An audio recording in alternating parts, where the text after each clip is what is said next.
अधिक प्रदान करते हुए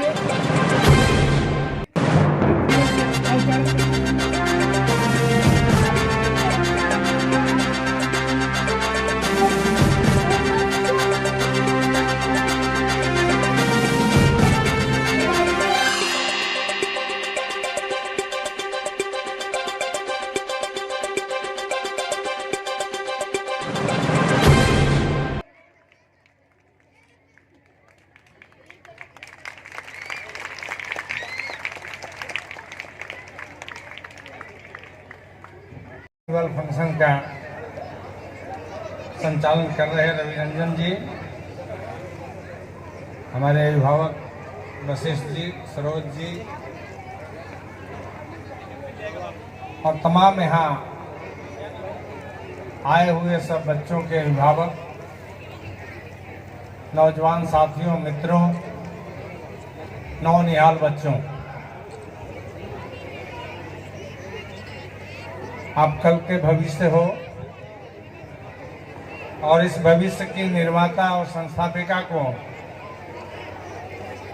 आज मैं एनुअल फंक्शन में बहुत बहुत बधाई, बहुत बहुत शुभकामना दे रहा हूं कि आज की आधुनिकता के दौर में सभी चीज़ों का पैटर्न बदला है।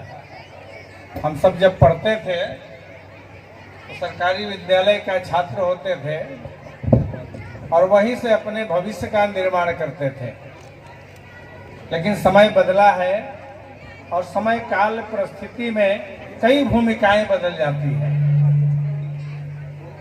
आज जिस प्रकार की एजुकेशन की व्यवस्था, चाहे प्ले से 10th तक का यह स्कूल है, हम लोग पहली क्लास से शुरू होता था सरकारी विद्यालय का, कई पैटर्न में इस बदली हुई परिस्थिति में चुनौती है शिक्षकों का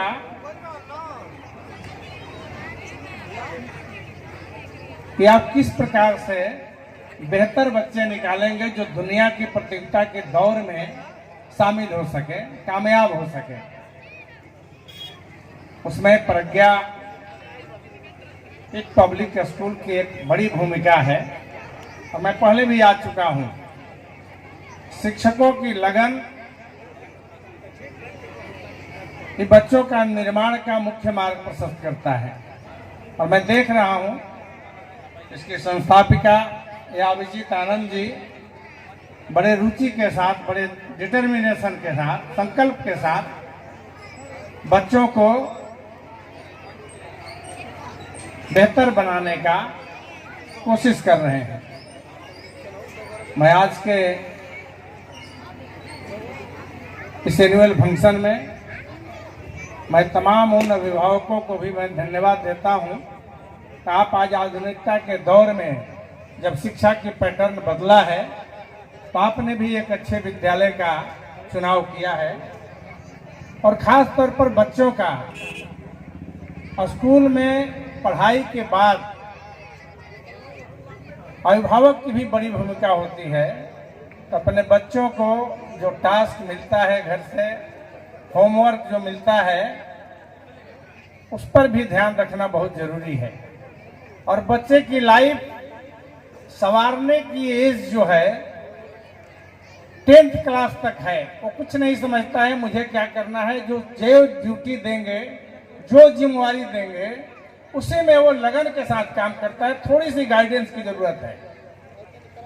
11th के बाद इंटरमीडिएट के जाते जाते बच्चे, पहले तो इंटरमीडिएट तक गार्जियनशिप की जरूरत था, अब इतनी मैच्योरिटी हो गई है कि जो बच्चे 18 साल में जो सोच पैदा करते हैं वो बच्चे आज 12 साल में सोच पैदा कर रहे हैं। इसलिए बहुत जिम्मेवारी अब गार्जियन की नहीं है। गार्जियन की 12 से 14 साल बच्चों का अब सही ढंग से गार्जियनशिप दे देंगे तो अपनी जिंदगी किस तरफ ले जाना है, इस आधुनिकता के दौर में किस प्रकार का पढ़ाई उसे चूज करना है, वो तय कर लेता है। मुझे डॉक्टर बनना है, इंजीनियर बनना है, या आईएएस बनना है, आईपीएस बनना है, आईटीएन बनना है।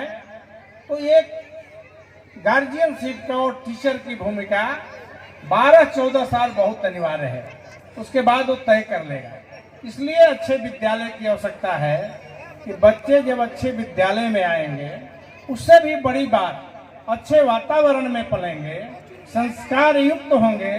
संस्कार युक्त मैं इसलिए कह रहा हूँ, देखो विद्वान चाहे जितना भी हो, लेकिन यदि उसमें विद्वता की सही मार्ग प्रशस्त नहीं करता हो तो विद्वता का कोई महत्व नहीं रह जाता है। कहता हूँ एक समय में, जिस समय राम और रावण की बात कही जाती थी, तो दुनिया के विद्वानों ने यह तय नहीं कर पाया कि रावण अधिक विद्वान है कि राम अधिक विद्वान है।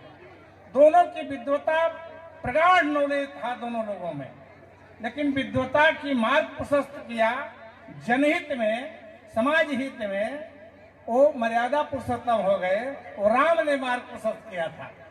रावण विद्वता का दुरुपयोग किया, और दुरुपयोग किया, उसका क्या नाम पड़ा? राक्षस नाम पड़ा। रावण विद्वान उतने ही था, दोनों विद्वान थे।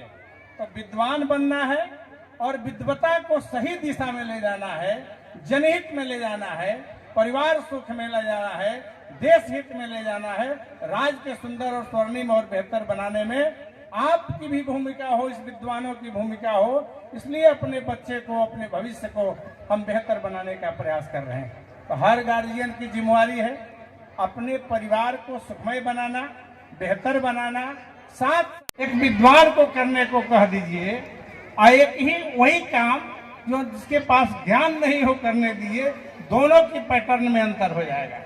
इसलिए हर व्यक्ति को आने वाले दिनों में, एक समय चर्चा होता था, जिस समय हम लोग स्टूडेंट लाइफ में थे, उस समय साक्षरता दर की चर्चा होती थी कि ये देश कितना पिछड़ा हुआ है, ये देश में कितने लोग साक्षर नहीं है, अपनी सिग्नेचर नहीं करते हैं। वो दौर बदल गया है। इसलिए अब गार्जियन भी जागरूक हो गए हैं। इस बात की बड़ी प्रसन्नता है कि चाहे वो मजदूर क्यों ना हो, लेकिन वो भी एक सपना देखा है, ड्रीम देखा है अपने बच्चों को पढ़ाने के लिए।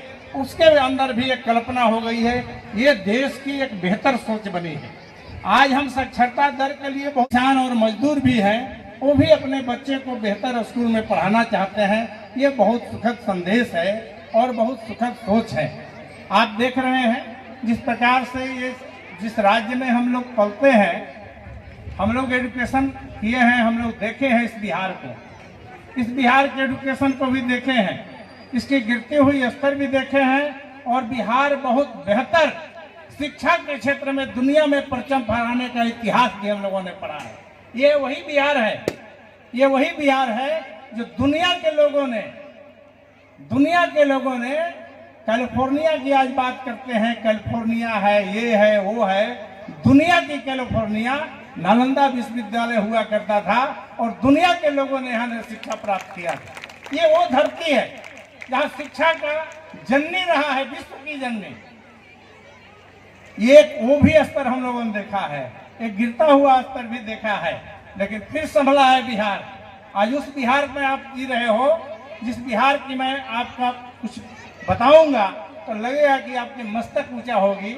हम लोग पढ़े हैं इंजीनियरिंग में, 6 कॉलेज हुआ करता था बिहार में, और 2 लाख 3 लाख लड़के फार्म भरते थे, 600 सीट हुआ करता था। मैं एक ही बार कंपटीशन में बैठा था, और एक बार जब नहीं हुआ तो हम कहे कि मेरिट का यहाँ पर कोई मतलब नहीं।